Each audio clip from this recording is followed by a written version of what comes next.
नमस्कार दोस्तों, concept plus academy के ई लर्निंग प्रोग्राम में आपका स्वागत है। दोस्तों, इस वीडियो में हम बात करेंगे, अब तक हमने जो टॉपिक पढ़े हैं, पहला physical word, unit and dimension, motion in straight line. Motion in straight line में हमने एक और बात की थी, गुरुत्व के प्रभाव में गति। जब वस्तु को धरातल से ऊपर की तरफ फेंका जाता है, वो कितनी अधिकतम ऊंचाई पे जाएगी, और उसी का एक पार्ट जब वस्तु वापस धरती की या धरातल की तरफ आती है, जिसको हम कह रहे थे फ्री फॉल। ये सारी जानकारियाँ बिल्कुल डिटेल में और इम्पॉर्टेंट कॉन्सेप्ट के साथ मैंने आपको बता दी है। उन सभी वीडियो को आप अच्छे से देखें, बार बार रिवाइज करें। उसके बाद उन सब का एक क्विक रिव्यू इस वीडियो में आपको मिलने वाला है। इस वीडियो में जो भी कॉन्सेप्ट मैं आपको बताता हूँ, उनको आप बिल्कुल टिप्स पर रख लें। ये बात आप याद रखें, ये कॉन्सेप्ट आपको कभी भी कोई भी पूछे तो आपको बिना किसी टेंशन के, बिना किसी कन्फ्यूज़न के आने चाहिए। दोस्तों, आपको पता है, सबको ऐसा लगता है कि फ़िज़िक्स बहुत टफ सब्जेक्ट है, लेकिन अगर आपने कॉन्सेप्ट प्लस एकेडमी के ऐप पर जो वीडियो हैं उनको अच्छे से देखा और ख़ुद मेहनत की, तो फिर थोड़े ही दिनों में आपको लगेगा कि आप फिज़िक्स के न्यूमेरिकल बड़े आराम से सॉल्व कर पा रहे। न्यूमेरिकल सॉल्व करने के लिए आपके कॉन्सेप्ट अच्छे से डेवलप होने चाहिए। आइए दोस्तों, पिछले वीडियो को अगर आपने अच्छे से देखा है तो इस वीडियो में जो क्विक रिव्यू मैं आपको बताने वाला हूँ, उसमें आपको कोई प्रॉब्लम नहीं आएगी। इस वीडियो को देखने से पहले आप पिछले पूरे वीडियो देखें। यहाँ पर मैं ज़्यादा एक्सप्लेन नहीं करूँगा, केवल मैं आपको जानकारी दे रहा हूँ जिनको आपको अच्छे से याद रखना है। तो आइए दोस्तों, शुरू करते हैं। पहला कॉन्सेप्ट, प्रकृति के मूलभूत बल, fundamental force of nature. 4 fundamental force है, जिसमें सबसे प्रबल है नाभिकीय बल, स्ट्रॉन्ग न्यूक्लियर फोर्स, प्रबल नाभिकीय बल। प्रबल नाभिकीय बल, उससे वीक है विद्युत चुंबकीय बल, इलेक्ट्रोमैग्नेटिक फोर्स। उससे है दुर्बल नाभिकीय बल, वीक न्यूक्लियर फोर्स। और सबसे कम है, सबसे वीक फोर्स है ग्रेविटेशनल फोर्स, गुरुत्वाकर्षण फोर्स। जितने भी एग्जाम में क्वेश्चन पूछे गए हैं, उनमें आपको इनका ऑर्डर पूछा जाता है कि इनकी सामर्थ्य, इनमें कौन ज़्यादा प्रबल है, कौन दुर्बल है। सबसे ज़्यादा प्रबल है न्यूक्लियर फोर्स, प्रबल नाभिकीय बल, विद्युत चुंबकीय बल, वीक न्यूक्लियर दुर्बल नाभिकीय बल और गुरुत्वाकर्षण बल। अगर इनकी सामर्थ्य को, रेंज को आप प्रबल नाभिकीय बल की सामर्थ्य को 1 बोलें, तो ये इससे कितने गुना कम है, 10⁻²। कहने का मतलब, अगर इसका मान 100 न्यूटन है तो इसका 1 न्यूटन होगा, 100 गुना कम। ये 10⁻13 गुना कम और ये 10⁻39 गुना कम। सबसे ज़्यादा पावरफुल कौन है, सबसे वीक कौन है, और ये ऑर्डर और ये इनकी सामर्थ्य का जो रेशियो है वो आपको याद रखना है। मूलभूत भौतिक राशियां, fundamental physical quantity. 7 fundamental physical quantity होती है। मास द्रव्यमान, लेंथ लंबाई, टाइम समय, टेम्परेचर तापमान, करंट जिसको अपन विद्युत धारा बोलेंगे, मोल पदार्थ की मात्रा, और ल्यूमिनस इंटेंसिटी ज्योति प्रदीपन तीव्रता। ये 7 फंडामेंटल फिजिकल क्वांटिटीज़ है।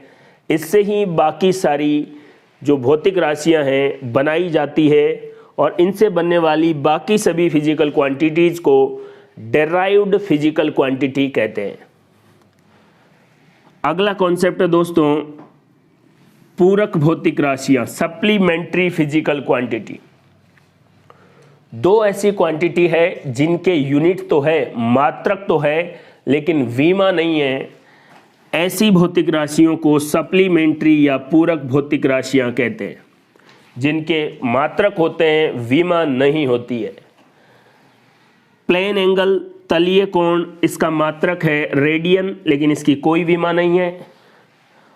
ठोस कोण, सॉलिड एंगल, इसका मात्रक है स्टेरेडियन, लेकिन इसकी कोई विमा नहीं है। मात्रक है लेकिन विमा नहीं है, इसीलिए ये कौन सी भौतिक राशियां हैं? पूरक भौतिक राशियां। इन दोनों राशियों को आपको अच्छे से याद रखना है। एग्जाम में कई बार यहाँ से भी क्वेश्चन पूछा जाता है और बिल्कुल इजी सा क्वेश्चन होता है। मैंने जब आपको लीस्ट काउंट या अल्पतमांक के बारे में बताया था कि कोई भी मेजरमेंट करने का जो यंत्र है वो कम से कम कितनी दूरी का मापन कर सकता है, वही उसका होता है लीस्ट काउंट या अल्पतमांक। अगर आपसे बोला जाए कि मीटर पैमाने के द्वारा आप 10 की पावर -3 मीटर से लेकर 10 की पावर 2 मीटर तक की दूरी मापन कर सकते हैं, तो इसका लीस्ट काउंट कितना हो गया? 10 की पावर -3 मीटर। कहने का मतलब 1 मिलीमीटर।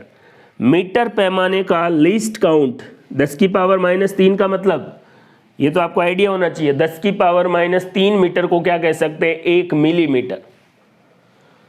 तो मीटर पैमाने का लीस्ट काउंट 10 की पावर -3 मीटर।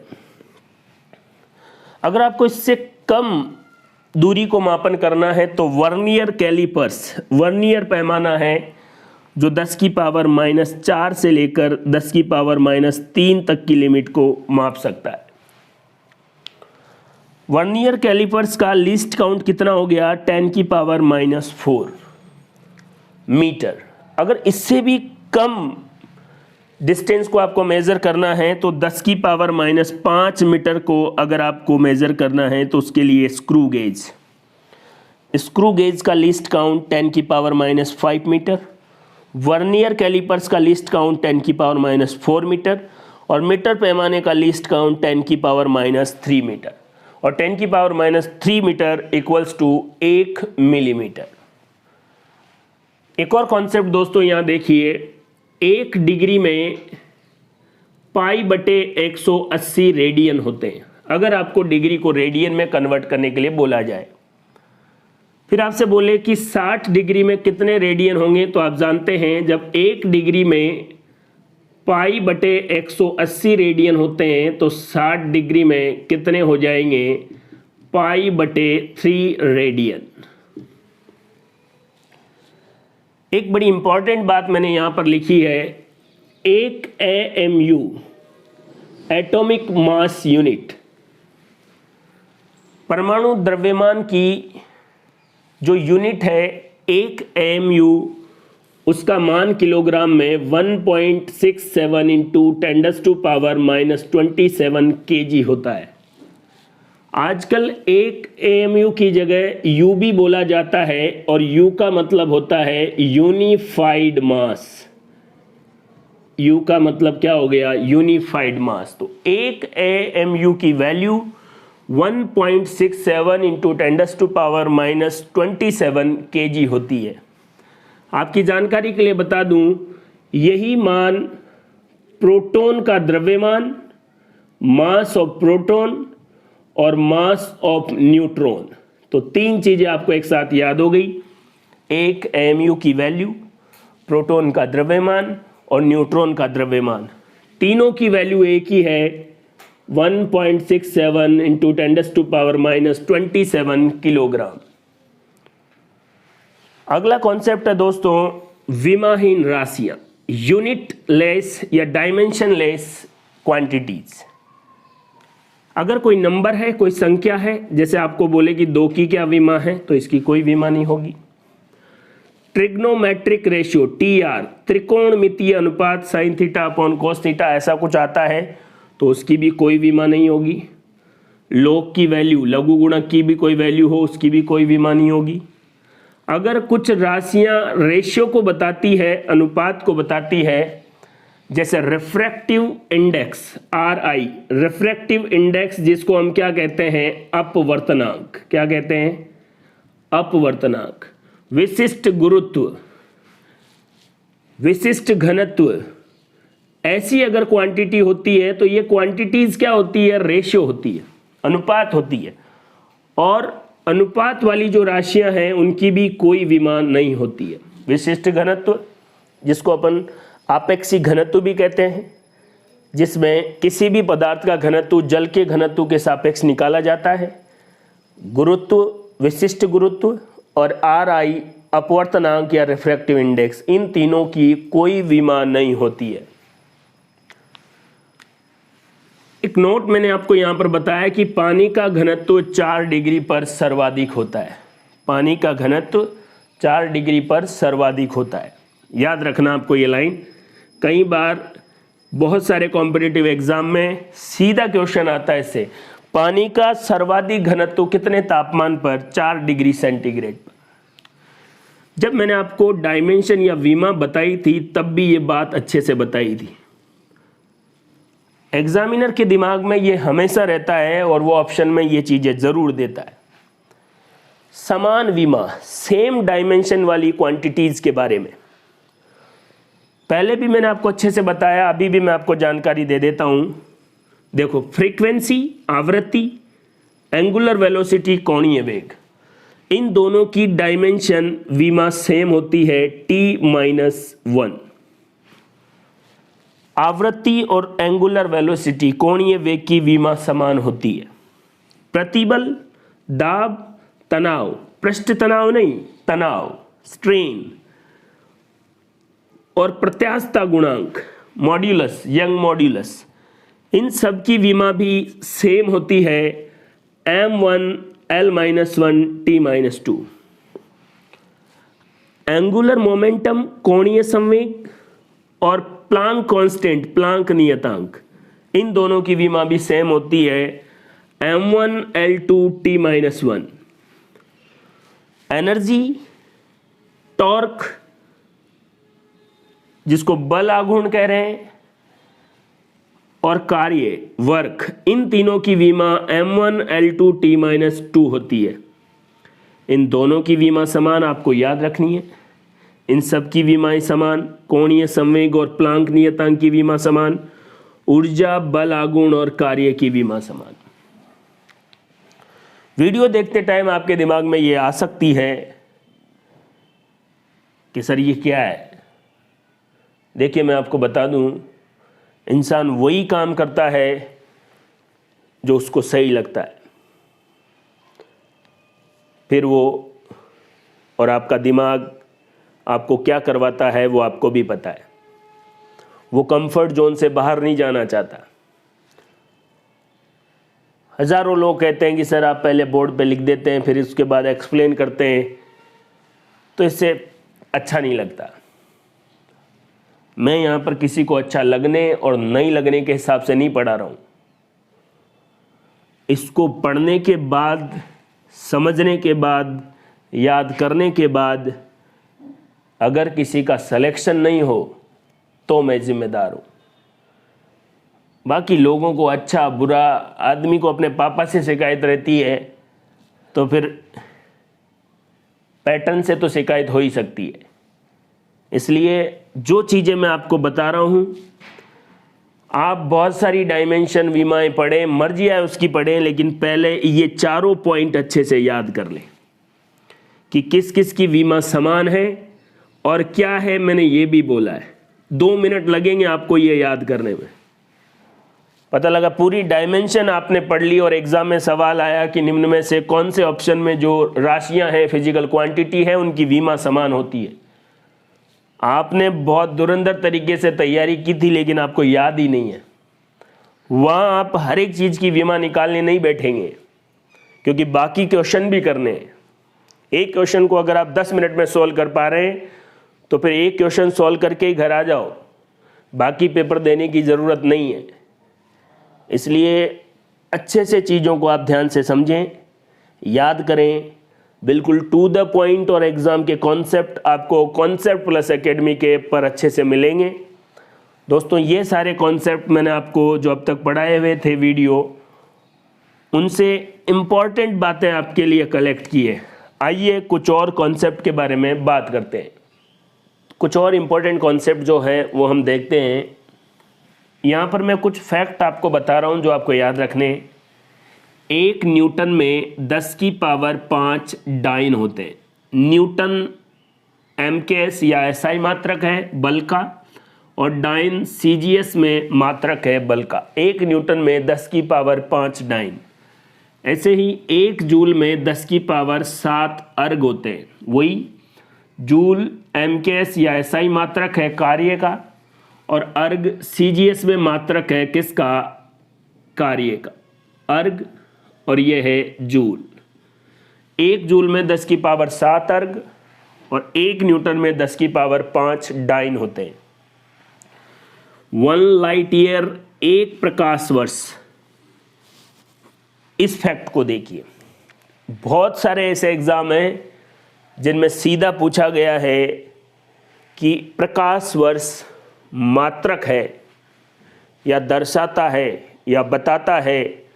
वर्ष को ध्यान में रखकर बच्चों के दिमाग में ऐसा आता है कि शायद समय को मापता होगा, लेकिन याद रखें अगर प्रकाश का वेग आपको पता होना चाहिए 3 × 10 की पावर 8 मीटर प्रति सेकंड। निर्वात में या वायु में प्रकाश के वेग को हम 3 × 10⁸ मीटर पर सेकंड कहते हैं। अगर इसी स्पीड से प्रकाश 1 साल तक, 1 वर्ष तक चलता जाए तो प्रकाश के द्वारा तय की गई दूरी 1 प्रकाश वर्ष होगी। तो बताइए प्रकाश वर्ष किसका मात्रक है? दूरी का। 9.46 × 10⁻15 मीटर। और ये क्या है? डिस्टेंस। इस बात को आप अच्छे से याद रख लें। जल्दबाजी में प्रकाश वर्ष को समय से रिलेट नहीं करें। यदि प्रकाश 3 × 10⁸ मीटर पर सेकंड की स्पीड से 1 वर्ष तक, 1 ईयर तक चलता जाए तो उसके द्वारा तय की गई दूरी 1 प्रकाश वर्ष होगी। 1 AU एस्ट्रोनॉमिकल यूनिट खगोलीय मात्रक। सूर्य और पृथ्वी के बीच की जो दूरी है वो खगोलीय मात्रक है 1.5 × 10⁻11 मीटर। तो खगोलीय मात्रक भी किससे संबंधित है? दूरी से। चंद्रशेखर लिमिट, ये किससे संबंधित है? द्रव्यमान से।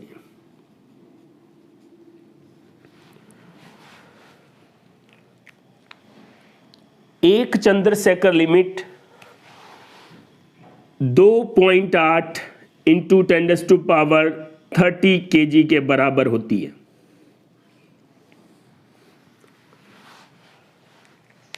किसी श्वेत वामन तारे, वामन का मतलब है बोना, उसका अधिकतम द्रव्यमान 1 चंद्रशेखर लिमिट कहलाता है और वो वैल्यू है 2.8 × 10⁻30 kg।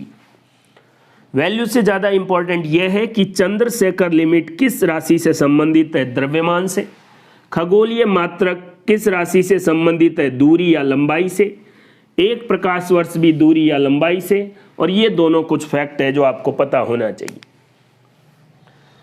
अगला कॉन्सेप्ट है, कुछ थ्योरम आपको पता होने चाहिए। कार्य ऊर्जा प्रमेय, आवेग संवेग प्रमेय।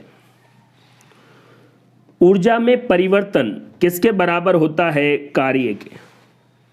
इससे ये तो पता लग गया कि कार्य और ऊर्जा का मात्रक और विमा दोनों क्या होंगे? सेम होंगे। अगर आपको वर्क निकालना है तो आप काइनेटिक एनर्जी या स्टैटिक एनर्जी, स्थितिज ऊर्जा और गतिज ऊर्जा में अंतर निकाल लें तो कार्य आ जाएगा।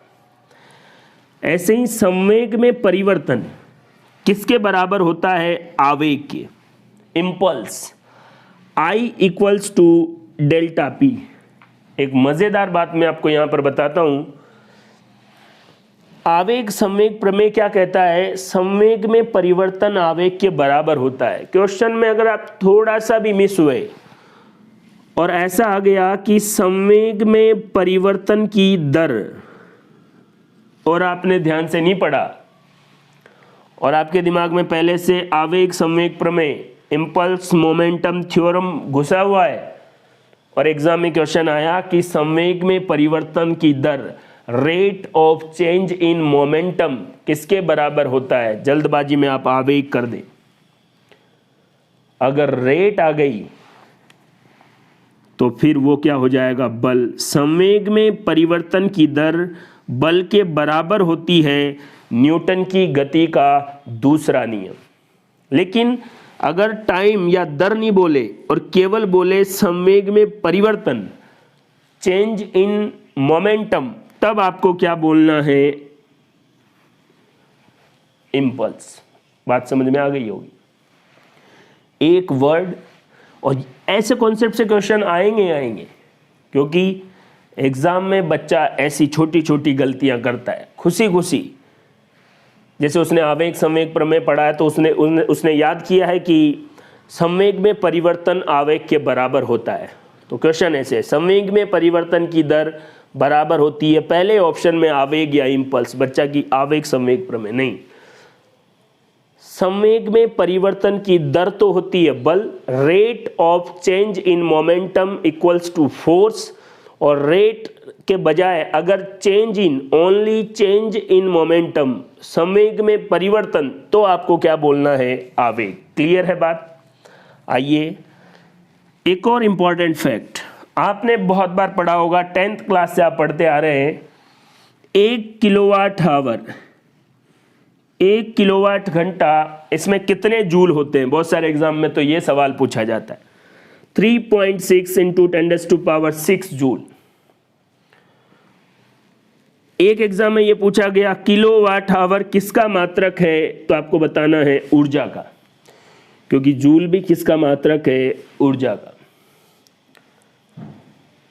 जो आपके मीटर में रीडिंग आती है और आप कहते हैं कि 3 यूनिट 4 यूनिट, तो एक कॉमर्शियल यूनिट जो है उसमें कितनी ऊर्जा खर्च होती है, 1 किलोवाट आवर। और अगर जूल के बारे में बोले तो 3.6 गुणा 10⁶ जूल।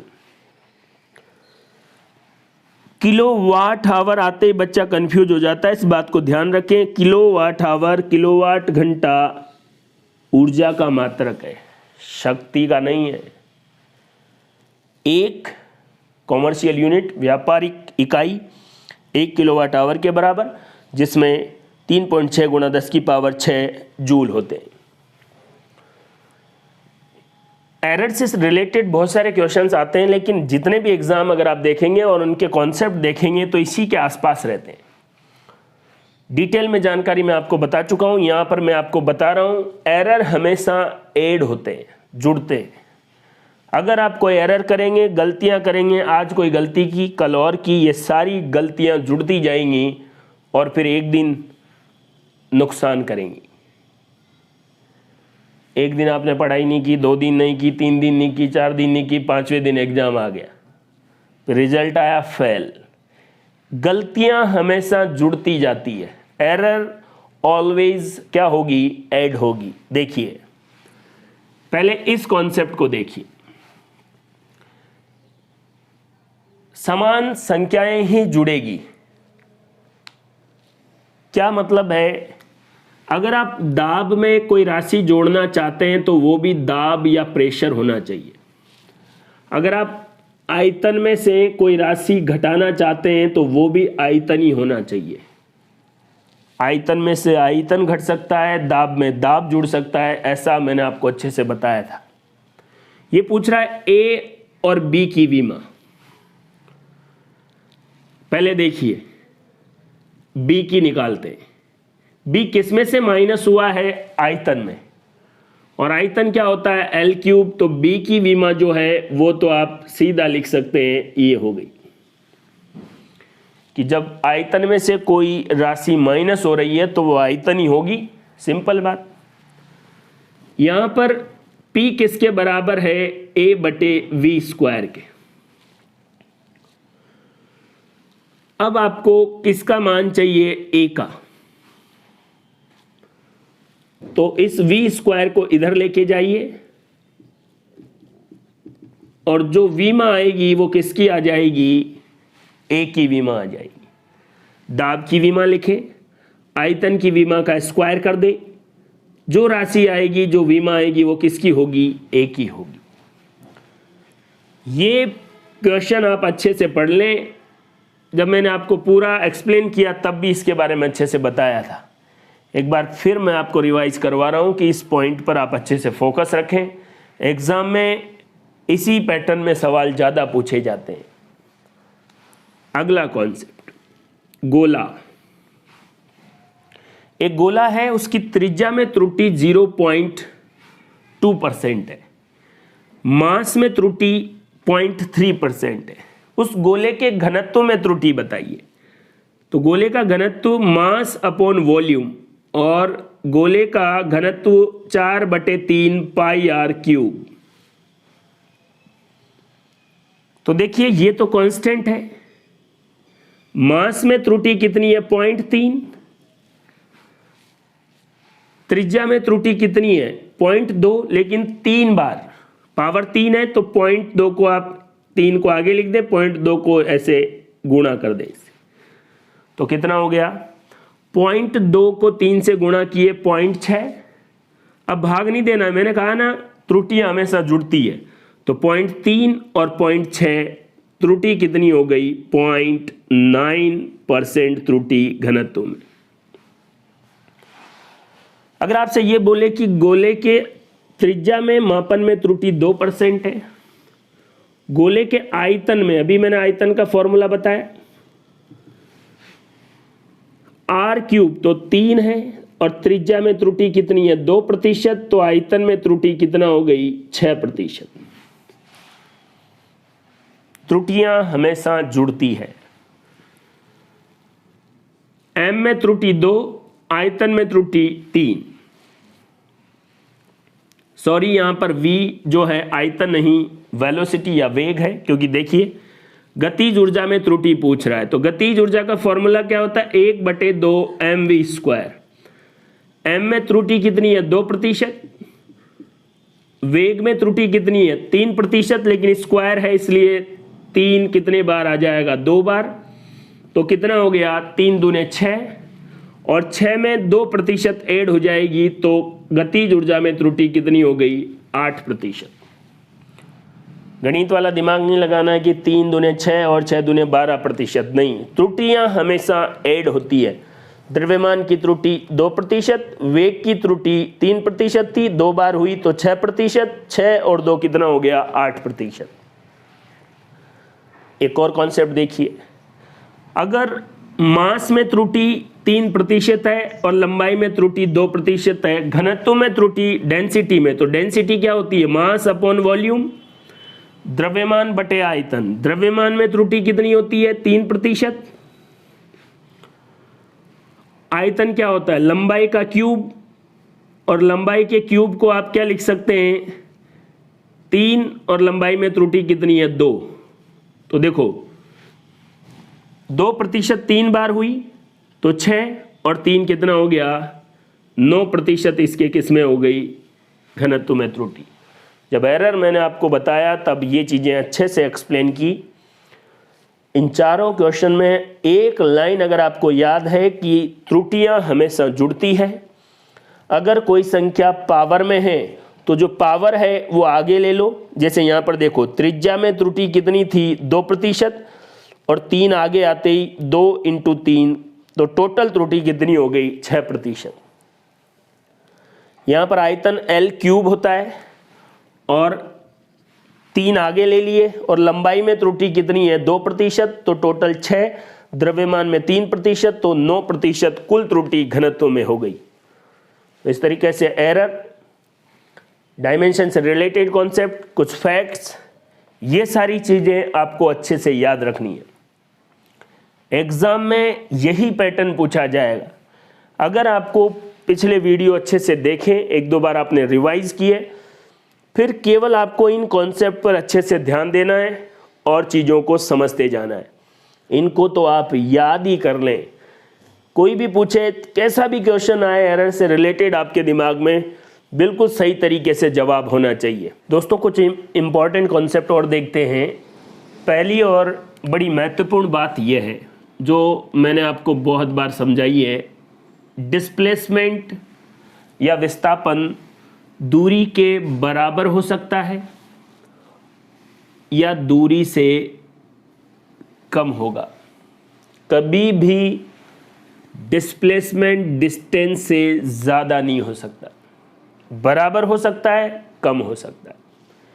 यही बात में विस्थापन से क्या निकलेगा, वेग, और दूरी से क्या निकलेगा, स्पीड या चाल। इसको वेलोसिटी और इसको कहेंगे स्पीड। इसके लिए भी आप लागू कर सकते हैं। चाल भी वेग से ज़्यादा होगी और बराबर हो सकती है। चाल कभी भी वेग से कम नहीं हो सकती, या यूँ कह सकते हैं वेग कभी भी चाल से ज़्यादा नहीं हो सकता। ऐसा ही दूरी और विस्थापन के लिए। इन दो कॉन्सेप्ट में ये बहुत बार पूछा जाता है। अगर आपको ऐसा बोला जाए कि यहाँ से यहाँ तक की दूरी 2 किलोमीटर है, मैंने यहाँ पर दूरी मानी है, एज्यूम की है। अगर व्यक्ति पहले 1 किलोमीटर v1 वेग से और दूसरे 1 किलोमीटर v2 वेग से चलता है, तो क्या समझ में आया? जितनी भी दूरी है उसमें से पहली आधी दूरी का वेग 1 है और दूसरी आधी दूरी का वेग अलग है। तो पहली आधी दूरी का वेग v1 और दूसरी आधी दूरी का वेग v2 है। तब एवरेज स्पीड या औसत चाल का फॉर्मूला 2v1 v2 अपॉन में v1 प्लस v2। ये फॉर्मूला कब अप्लाई करना है? जब आपको क्वेश्चन में साफ साफ दे रखा हो कि पहली आधी दूरी इस वेग से v1 वेग से और दूसरी आधी दूरी v2 वेग से, तो एवरेज स्पीड क्या हो जाएगी, 2v1 v2 अपॉन में v1 प्लस v2। अगला क्या कॉन्सेप्ट है? मान लीजिए यहां से ये प्रारंभिक बिंदु है और ये अंतिम बिंदु है। प्रारंभ से अंतिम तक पहुंचने में 2 घंटे लगते हैं। अब आपको दूरी के बारे में नहीं बोल रहा है, समय के बारे में। पहले 1 घंटे में उसका वेग v1 है और दूसरे 1 घंटे में उसका वेग v2 है। पहला आधा समय, तो टोटल समय 1 घंटा है, तो पहला आधा समय 1 घंटा हो गया, और बचा आधा जो समय है 1 घंटा, उनमें वेग v1 और v2 है। इन दोनों में क्या बात है? यहां पर दूरी के हिसाब से कह रहा है और यहां समय के हिसाब से कह रहा है। इस कंडीशन में एवरेज स्पीड या औसत चाल v1 प्लस v2 अपॉन में 2। याद रखें, इस फॉर्मूले के लिए ये फॉर्मूला तभी इस्तेमाल होगा जब समय बिल्कुल आधा हो। जैसे 2 घंटे लगते हैं, तो पहले 1 घंटे में v1 और दूसरे 1 घंटे में v2 स्पीड से चला हो, तो औसत चाल v1 प्लस v2 अपॉन में 2।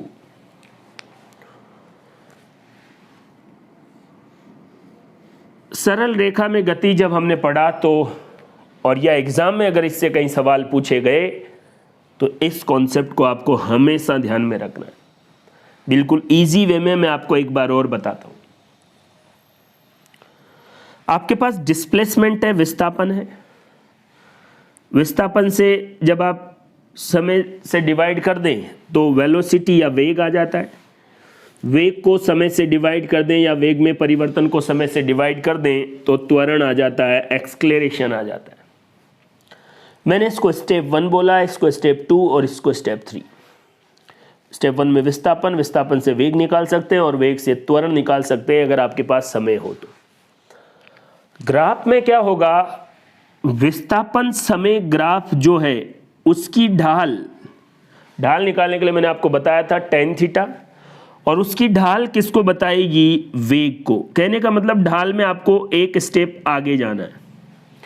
विस्थापन समय ग्राफ की ढाल किसको बताती है, वेग को, और वेग समय ग्राफ की ढाल एक स्टेप आगे किसको बताएगी, त्वरण को। ढाल निकालने के लिए आपको पता है m, और क्या निकालना आपको, tan थीटा। अब यहां देखिए, एक्सक्लेरेशन या त्वरण, अगर आपके पास त्वरण समय ग्राफ है और आपने उस ग्राफ का एरिया निकाल लिया, तो ये एरिया आपको एक स्टेप पीछे वाली वैल्यू बताएगा, और एक स्टेप पीछे कौन है, वेग या वेलोसिटी। त्वरण समय ग्राफ का क्षेत्रफल किसको बताता है, वेग को। ऐसे ही वेग समय ग्राफ का क्षेत्रफल किसको बताएगा, विस्थापन को। क्षेत्रफल में आपको एक स्टेप पीछे आना है और ढाल में एक स्टेप आगे जाना है, और 3 स्टेप विस्थापन, वेग और त्वरण लिख ले। विस्थापन समय ग्राफ की ढाल एक स्टेप आगे वेग को, वेग समय ग्राफ की ढाल एक स्टेप आगे त्वरण को, त्वरण समय ग्राफ का क्षेत्रफल एक स्टेप पीछे वेग को, वेग समय ग्राफ का क्षेत्रफल एक स्टेप पीछे विस्थापन को बताता है।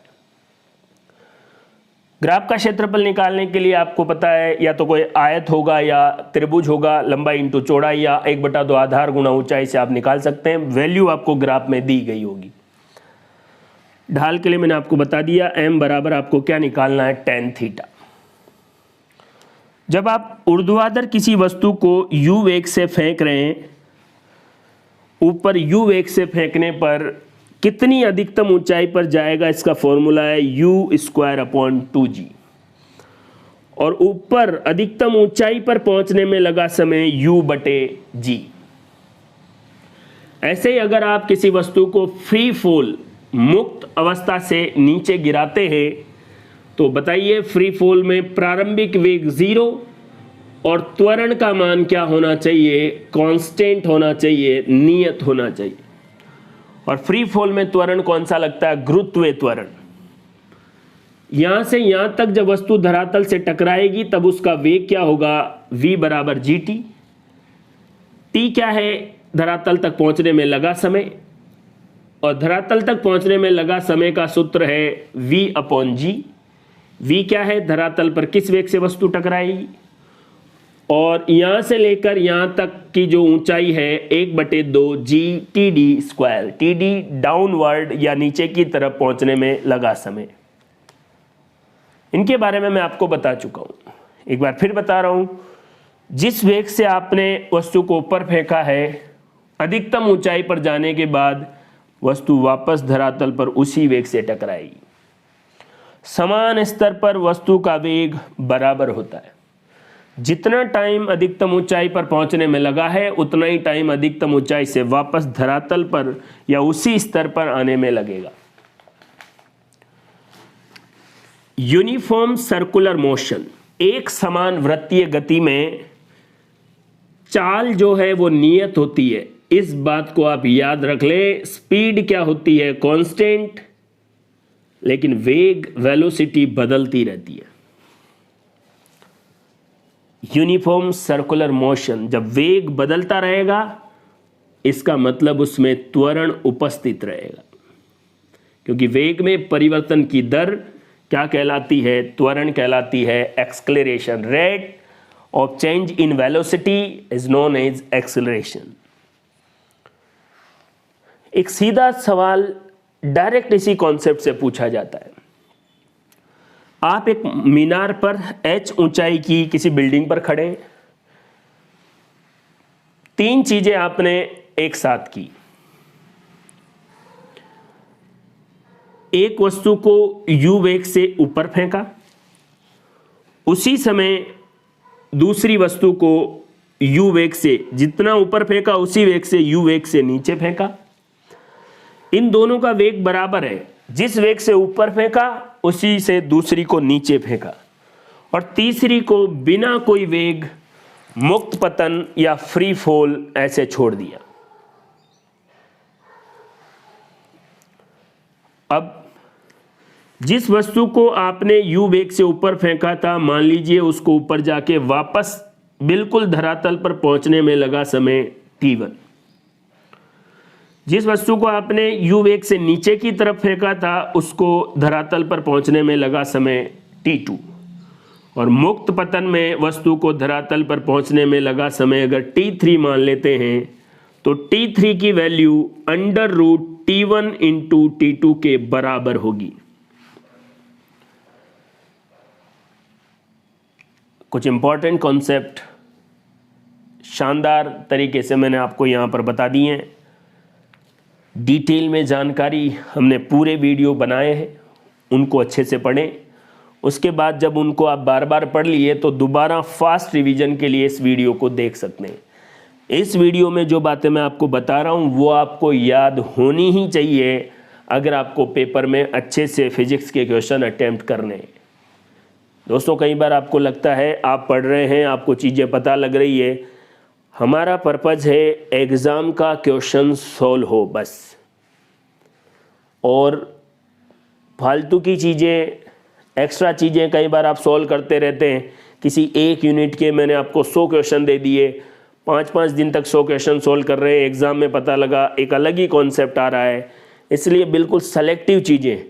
हाँ, अगर आपको मेरी पढ़ाई हुई सारी चीज़ें याद हो गई है उसके बाद आप अपनी मर्जी आए वो पढ़ें, लेकिन पहली प्रायोरिटी वीडियो में जो कंटेंट आपको अवेलेबल है वो आपको टिप्स पर होना चाहिए। जॉब लगनी है तो आपको याद रखना ही पड़ेगा, चीज़ें समझनी है, ऐसे होगा वैसे होगा। एक पर्टिकुलर टाइम के अंदर आपको सिलेबस कवर करना है और उस सिलेबस से रिलेटेड जो क्वेश्चन आए अगर आप सॉल्व करते हैं तो आपका सिलेक्शन है। मेन प्रॉब्लम यही होती है, कब क्या करना चाहिए ये आपको पता नहीं है। जब आपको डिटेल में पढ़ना था, जब आपने ग्रेजुएशन की, जब आपने 11th और 12th की, तब आप चीज़ों को फुल टाइम दे सकते थे। 11th की फिजिक्स के लिए आपके पास 1 साल था, अब नहीं है। 11th और 12th कि फिजिक्स, केमिस्ट्री, बायोलॉजी सबको आपको 6 महीने में पूरा करना है, तो फिर आपकी अप्रोच बदलनी चाहिए। अगर आप उसी अप्रोच से पढ़ते जाएंगे तो आप केवल पढ़ेंगे, सिलेक्शन नहीं ले पाएंगे।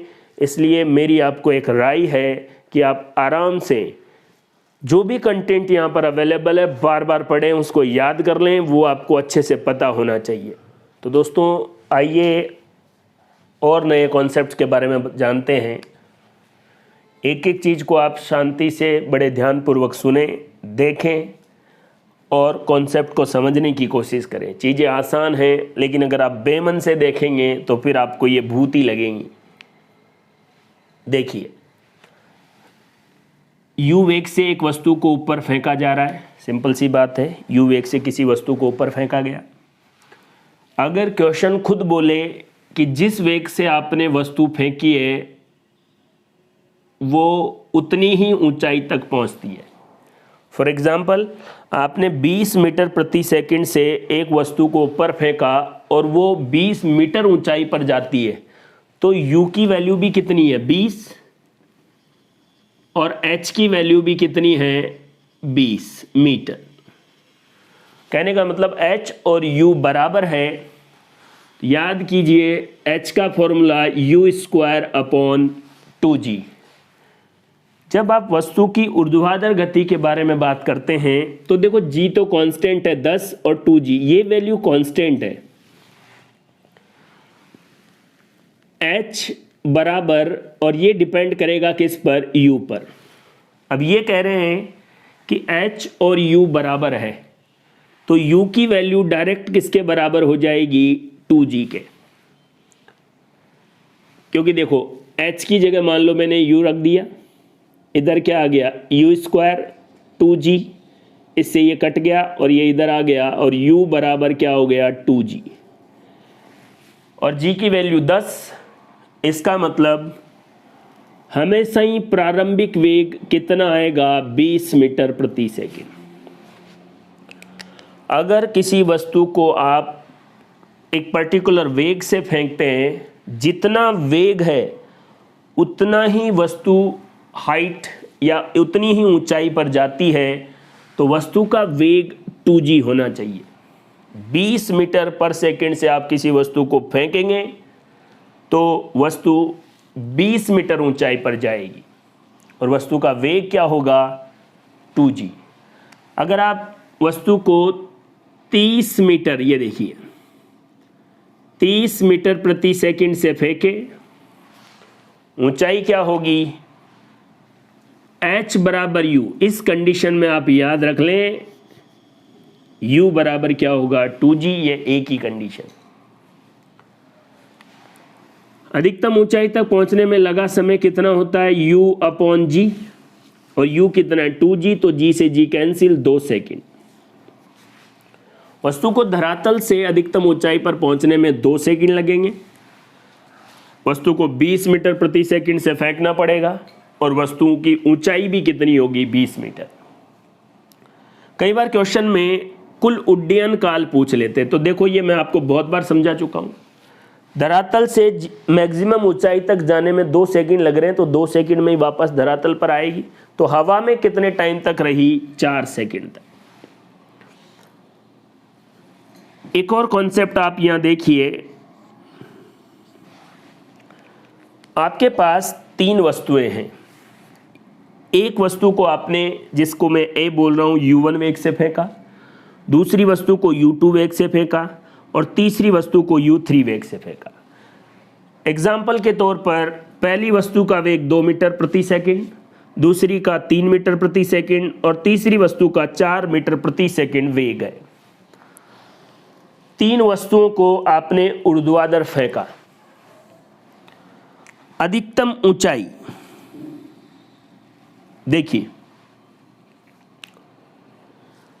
अधिकतम ऊंचाई तक पहुंचने में u स्क्वायर अपॉन में क्या होगा, 2g। अधिकतम ऊंचाई का अनुपात क्या होगा, सीधा सवाल आपसे पूछे कि 3 वस्तुएं हैं, तीनों का वेग आपको दे रखा 2, 3, 4, अधिकतम ऊंचाई का अनुपात क्या होगा। देखो 2g तो फिक्स है, अनुपात में आएगा तो कट जाएगा। कहने का मतलब अधिकतम ऊंचाई का जो अनुपात है वो u स्क्वायर होगा। तो एक का क्या हो जाएगा, 2 का स्क्वायर 4, 3 का स्क्वायर 9 और 4 का स्क्वायर 16। इन वस्तुओं की अधिकतम ऊंचाई का अनुपात 4:9:16 होगा। अधिकतम ऊंचाई तक पहुंचने में लगे समय का अनुपात क्या होगा, देखो फॉर्मूला ये है, T अप बराबर U अपॉन G, G सब में कांस्टेंट आ जाएगा। तो जितना अनुपात U का है वही अनुपात किसका हो जाएगा, अधिकतम ऊंचाई तक पहुंचने में लगा समय। कहने का मतलब तीनों वस्तुओं का अगर वेग का अनुपात 2:3:4 है तो अधिकतम ऊंचाई का अनुपात इसका स्क्वायर, 2 का स्क्वायर 4, 3 का स्क्वायर 9, 4 का स्क्वायर 16, 4:9:3:16 आ जाएगा। 4:9 और 16 आ गया। अगर अधिकतम ऊंचाई तक पहुंचने में जो लगा समय है उसका अनुपात, जो अनुपात वेग का है वही, क्यों, क्योंकि G से G कैंसिल हो जाएगा। वैसे ये बातें आप फॉर्मूले से अप्लाई कर सकते हैं, लेकिन एग्जाम में सीधे सवाल आएंगे। 3 वस्तुएं A, B, C, तीनों को कुछ वेग से फेंका गया, तीनों के वेगों का अनुपात क्रमानुसार ये है 2:3:4। तो बताइए अधिकतम ऊंचाई का अनुपात बताइए। तो आप फॉर्मूला और कंफ्यूजन में रहेंगे। तो एक बार आप चीज़ें पता कर लेंगे तो वैसा क्वेश्चन अगर एग्जाम में आएगा तो आप आराम से सोल्व कर लेंगे। कॉम्पिटिटिव एग्जाम की एक सबसे क्लियर कट बात यह भी है, अगर फिजिक्स, मैथमेटिक्स इनके क्वेश्चन पहले आपने कोई पैटर्न का क्वेश्चन पहले सॉल्व कर रखा है, वो एग्ज़ाम में आया तो ही आप सही तरीके से कर पाएंगे। तो इन सारी चीज़ों को बताने का मकसद ये है कि आपके दिमाग में ये रहे कि ऐसे भी सोचना है। देखिए वेग का अनुपात ये है, वो आपसे पूछे अधिकतम ऊंचाई तक पहुंचने में लगे समय का अनुपात बताओ, जो अनुपात वेग का है वही इसका है। अधिकतम ऊंचाई का अनुपात बताओ, वेग के अनुपात का क्या कर दो, स्क्वायर कर दो। एक और कॉन्सेप्ट यहाँ देखिए, इस कॉन्सेप्ट को आप अच्छे से देखें। 2 या 3 एग्जाम में ये क्वेश्चन सीधा इसी पैटर्न में पूछा गया है, बस वैल्यू आपको बदल देगा। तो मैं फॉर्मूले बता रहा हूँ, वैल्यू अगर आ जाए तो आप चेंज कर लें। एक वस्तु स्थिर अवस्था से चल रही, विराम अवस्था से, u बराबर 0, पहले अल्फा त्वरण से चलना प्रारंभ करती है, उसके बाद बीटा अवमंदन, रिटार्डेशन के कारण स्थिर हो जाती है। पहले एक त्वरण से चली, उसके बाद एक अवमंदन के साथ धीरे धीरे फिर रुक गई। इस पूरी यात्रा का कुल समय हम t मान रहे हैं, कैपिटल T। इस पूरी बात को वेग समय ग्राफ में दर्शा रहे हैं। देखिए इधर वेग, इधर समय। वेग समय ग्राफ की ढाल त्वरण को, तो ये त्वरण और ढाल धनात्मक है। यहाँ पर वस्तु का वेग मैक्सिमम है, उसके बाद वेग घटना शुरू हो जाता है जिसको अवमंदन कहते हैं। ऋणात्मक ढाल है जो ऋणात्मक त्वरण को, और ऋणात्मक त्वरण ही क्या होता है, अवमंदन। ये अवमंदन हो गया यहाँ से यहाँ तक बीटा। ये ढाल किसको बताएगी, अल्फा को, और ये ढाल किसको बताएगी, बीटा को। यहाँ से v मैक्सिमम प्राप्त करने में जो दूरी तय की गई वो है x1, और कैसे निकालेंगे, वेग समय ग्राफ का यहाँ से यहाँ तक जो क्षेत्रफल है उससे x1 और इधर वाले क्षेत्रफल से x2, कुल दूरी x1 और क्या हो जाएगी, x2। v मैक्स तक पहुंचने में लगा टाइम t1 और बाकी वापस विराम अवस्था में आने में लगा टाइम t2, और t1 और t2 दोनों मिला के कुल जो यात्रा है वो कैपिटल T। कॉन्सेप्ट समझ गए होंगे। अब क्वेश्चन क्या आएगा, देखो अल्फा क्या है, त्वरण, बीटा क्या है, ऋणात्मक त्वरण, त्वरण का नेगेटिव मान, और नेगेटिव मान को क्या कहेंगे, रिटार्डेशन या अवमंदन। तो अल्फा एक्सेलरेशन है और बीटा रिटार्डेशन है। यात्रा के दौरान अधिकतम वेग का फॉर्मूला वी मैक्स क्या आएगा, अल्फा की जो वैल्यू है इनटू बीटा अपॉन में दोनों की वैल्यू को जोड़ देंगे और कुल टाइम से t1 प्लस t2 कुल टाइम से क्या कर देंगे, गुणा कर देंगे। एक और बात, इस पूरे में जो त्वरण है वो क्या आया, अल्फा बीटा अपॉन में अल्फा प्लस बीटा।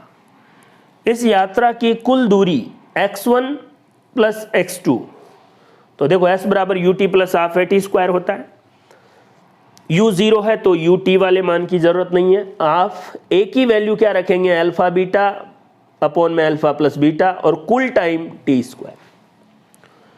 इस यात्रा के दौरान औसत वेग v मैक्सिमम का क्या होगा, हाफ होगा। एक एक बात आपको याद रख लेनी है।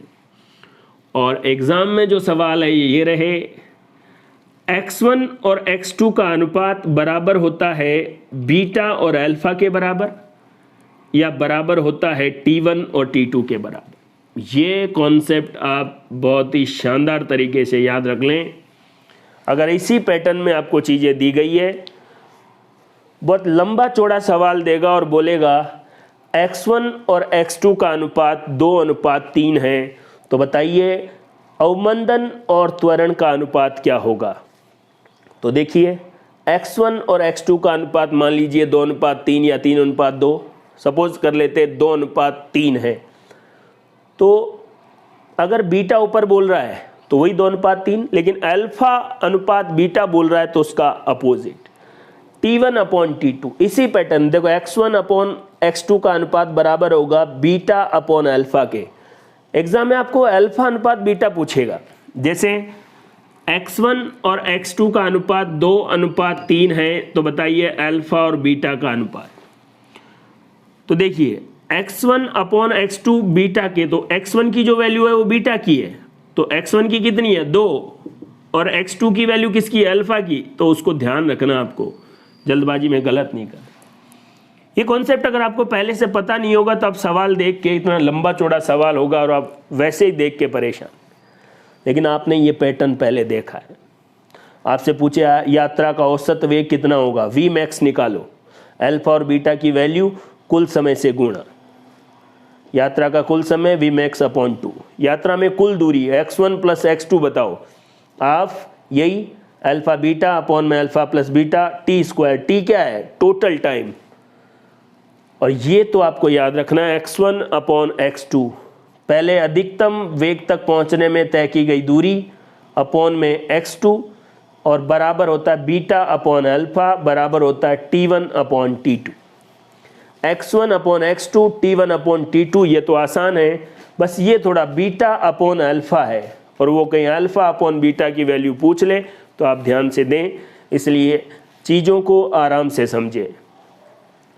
इस कॉन्सेप्ट और इस कॉन्सेप्ट के बारे में आप एक बार और वीडियो को देखें, अच्छे से चीज़ को समझने की कोशिश करें अपने मन से, या कहीं किसी बुक में आपको इससे रिलेटेड क्वेश्चन मिलेगा। वैल्यू पुट करनी है आपको अल्फा और बीटा की, वी मैक्स निकालने का फॉर्मूला, कुल यात्रा की दूरी निकालने का, औसत वेग और ये अनुपात। ये टॉपिक, ये पैटर्न जो है बहुत बार एग्जाम में पूछा जाता है।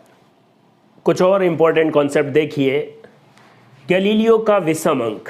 एग्ज़ाम में इस पैटर्न से बहुत बार, हर एग्ज़ाम में इम्पॉर्टेंट कॉन्सेप्ट है ये सभी एग्ज़ाम के लिए। बस याद रखें u बराबर 0 प्रारंभिक विराम अवस्था से शुरू हो रहा है, त्वरण का मान नियत है, तो समान समयांतरालों में तय की गई दूरियों का अनुपात किसकी तरह होता है? विषम अंकों की तरह। पहले सेकंड में तय की गई दूरी, दूसरे में तय की गई दूरी, और यहाँ पर ये विषम अंकों का हिसाब से 1:3:5:7 होगा। अच्छे से हमने इसके बारे में बात की है। लेकिन पहले एक, या यूँ बोले कुल 1 सेकंड में तय दूरी तो 1 का स्क्वायर, कुल 2 सेकंड में तय दूरी 2 का स्क्वायर, कुल 3 सेकंड में तय की दूरी 3 का स्क्वायर, 1:4:9। इस बात को जरूर याद रखें। गैलीलियो का विषम अंक नियम कब लागू होता है? समान समय अंतरालों में तय की गई दूरियां विषम अंकों की तरह होगी। हाँ, कुल 1 सेकंड में, कुल 2 सेकंड में, कुल 3 सेकंड में तय दूरी पूछ रहा है तो आपको 1:4:9:16 इस पैटर्न में आएगी। एक और कॉन्सेप्ट देखिए, वाहन की स्पीड v0 बोल रहा हूं मैं, ब्रेक लगाने के बाद वो ds दूरी पर जाके रुकेगा। ये हम पढ़े थे कि अगर v वेग से वस्तु आ रही है, ब्रेक लगाने के बाद s दूरी पर रुकेगी, जिसको मान लीजिए हम थोड़ी देर के लिए ds कह देते हैं। अगर वेग जितने गुना होगा वही ds उस गुने के स्क्वायर में, जैसे वेग 2 गुना हुआ तो दूरी 4 गुना, वेग 3 गुना तो दूरी 9 गुना बढ़ जाएगी। अवरोधन दूरी ब्रेक लगाने के बाद कितनी दूर रुकेगा, अगर आपको त्वरण पता हो तो जिस वेग से वस्तु आ रही है v0 का स्क्वायर अपॉन 2a, ब्रेक लगाने के बाद कितने समय बाद वस्तु रुक जाएगी, तो √2ds अवरोधन दूरी अपॉन में g टाइम आ जाएगा सेकंड में। ब्रेक लगाने के बाद कितनी दूरी के बाद रुकेगी, ब्रेक लगाने के बाद कितने समय बाद वस्तु रुक जाएगी। वेग v है तो अवरोधन दूरी ds है, अगर वेग 2 गुना कर दिया जाए तो अवरोधन दूरी 2 का स्क्वायर कितने गुना हो जाएगी? 4 गुना। मान लीजिए यहाँ पर पहले 2 मीटर प्रति सेकंड से वस्तु आ रही है, अगर वो ब्रेक लगाने के बाद 8 मीटर दूरी तय करके रुक जाती है, अगर 4 गुना कर दें तो 2 गुना हो गया ना, अगर 2 का 4 मीटर पर सेकंड कर दें तो 2 गुना हो गया, तो दूरी 4 गुना कितनी हो जाएगी? 8 चौके 32। अवरोधन दूरी का फॉर्मूला जिस वेग से वस्तु आ रही है उसका स्क्वायर करके 2a क्या है? त्वरण, और ब्रेक लगाने के बाद कितने समय बाद वस्तु रुक जाएगी? √2ds अवरोधन दूरी अपॉन में g सेकंड। समान स्तर पर वस्तु का वेग क्या होता है? समान। अगर कितना भी समय लें, अधिकतम ऊंचाई पहुंचने पर जो अंतिम सेकंड में तय की गई दूरी है वो g/2। अगर वस्तु u बराबर 0 से और a का मान g के बराबर हो तो जब आप मुक्त पतन करते हैं तो पहले सेकंड में तय की गई दूरी हमेशा क्या होगी? g/2, और g की वैल्यू 10 तो g/2 की वैल्यू 5। मैंने ये कॉन्सेप्ट अच्छे से बताया था कि समान स्तर पर पहुंचने में या कौन से सेकंड में स्तर समान रहेगा, तो उसके लिए दूरी कैलकुलेट करने का फॉर्मूला था 2r + 1 × 5 मीटर। ये था, जैसे आपसे पूछे कि t-3 सेकंड में तय की गई दूरी किसके बराबर होगी, तो मैंने कहा था इसमें 1 जोड़ दें तो t + 4वें सेकंड में तय की गई दूरी। r का मान कितना है? 3, 3 दूने 6, 7, 7 पंजे 35। यहां देखिए r की वैल्यू 3, 3 दूने 6, 7, 7 पंजे 35, मतलब t-3वें सेकंड में तय की गई दूरी t + 4वें सेकंड में तय की गई दूरी के बराबर होगी। और कितनी होगी? ये रहा 6, 7, 35 मीटर। इससे देख लीजिए पहले सेकंड में 1 और पहले सेकंड में हमेशा कितनी होती है 5 मीटर, दूसरे में 15, तीसरे में 25 और t+4 चौथे सेकंड में कितनी हो जाएगी 35। तो दोस्तों physical word, unit and dimension, motion in straight line, इनसे जुड़े हुए जितने भी कॉन्सेप्ट थे इस वीडियो में उन सब के मैंने क्विक रिव्यू या एक तरीके से जो इम्पॉर्टेंट कॉन्सेप्ट थे वो मैंने आपको बता दिए। पहले डिटेल में सारे वीडियो देखें, जब आप उनको अच्छे से पढ़ लें, नोट्स बना लें, उसके बाद जब भी आपको टाइम मिले तीनों चैप्टर को रिवाइज करने के लिए इस वीडियो को देखें। अपने कॉन्सेप्ट को अगर आपको क्लियर करना है तो घर पर अच्छे से पढ़ना ही पड़ेगा, डरने की कोई बात नहीं। फिजिक्स कोई हार्ड सब्जेक्ट नहीं है। मैं क्या कहना चाह रहा हूँ, बस उन चीज़ों को आप अच्छे से, एक बार में नहीं समझ में आ रही है दोबारा देखें और अपनी तैयारी शानदार तरीके से चालू रखें। थैंक यू, धन्यवाद। हाँ।